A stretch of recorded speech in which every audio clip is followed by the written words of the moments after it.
Welcome to our conference, Beyond Hunger, Real People, Real Solutions.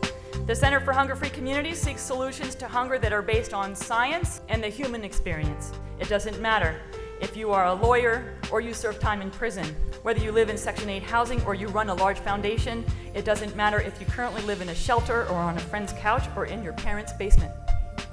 Each of you plays an equal part in the solutions.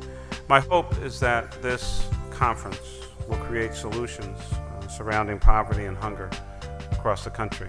What does poverty mean? What does poverty look like? What does hunger look like? These are the questions you need to answer for us to educate us so that the people that are doing this work can do it in the right way. It's the only way we're going to ensure that we address the issues of hunger and we ensure healthy nutrition and access in this country is all of you work with me and those of us in government in partnership. We all should have access to fresh, affordable food. That helps bring people out of poverty, helps with obesity, and puts dignity back into a household.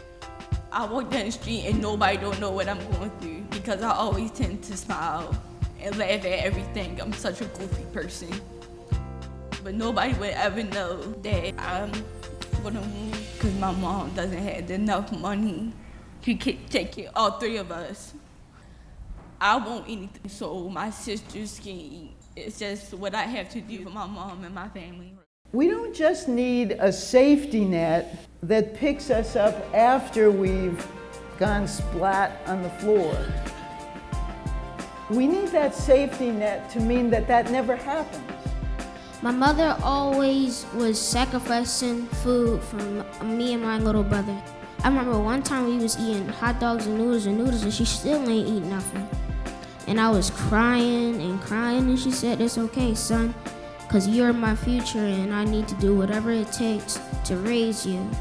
The fact that we have over 1 in 5 children living in poverty in this country is unconscionable.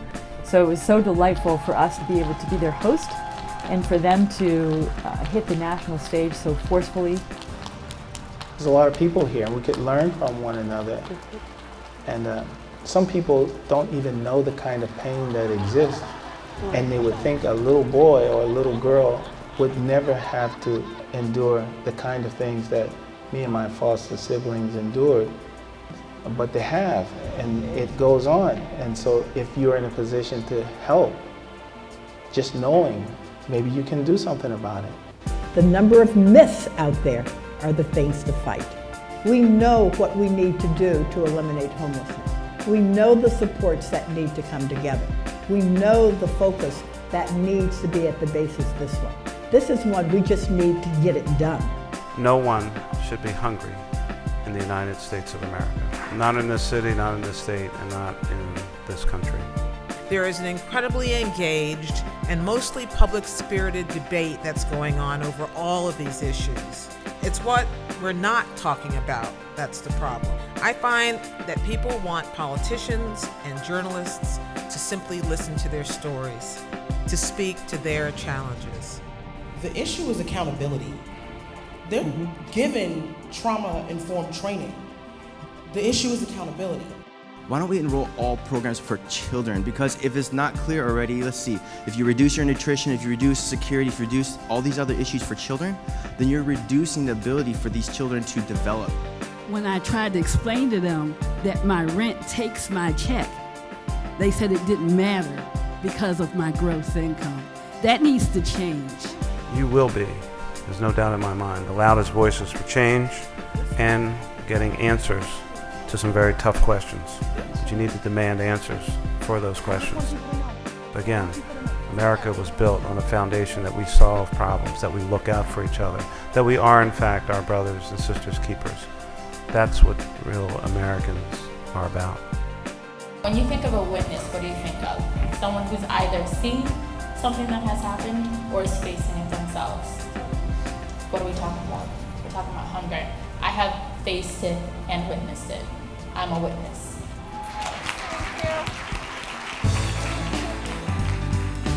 The first thing that we were charged with doing was to engage. That this wasn't going to be a conference where we were all going to sit around and listen. that this was going to be a conference where we were going to say, and what are we going to do with it? How are we going to move forward? Then we needed to develop this very much of a working draft call to action. Promote and support the voices and experiences of those who know hunger and poverty firsthand. To reframe the collective voice on poverty, not only to include food, but also to include housing, to include energy, health, education. Collaborate to create a media campaign to raise the voices of those who experience hunger. Everywhere we went, we heard the same thing. Simplify eligibility criteria across all safety net programs. This is key. Demand widespread cultural change in the human service sector.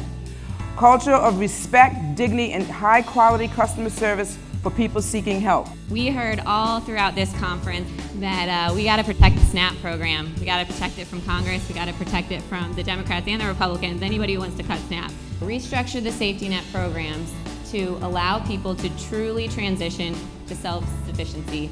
Engage elected officials who might not agree with us, parentheses yet, by strategically communicating with both parties. Create a national plan to end hunger in the U.S. Woo!